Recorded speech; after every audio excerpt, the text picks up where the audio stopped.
My 2-minute conviction today is the person who apologizes first is the bravest. I'm sure you've heard the full sentiment of that quote.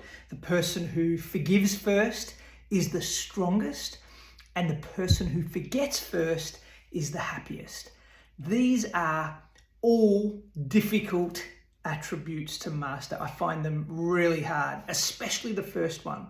And when you walk out of a situation and you think you're right and you know change is necessary, it's hard to be the one to initiate the apology. Only last week I was in a reasonably heated exchange in a boardroom context, and I regretted how I handled myself in some of that interaction, and overnight thought about it. And with my wife's encouragement the next day, I had to brave up and initiate an apology, from which some reconciliation flowed. So there's my 2-minute conviction. I want to be a brave one.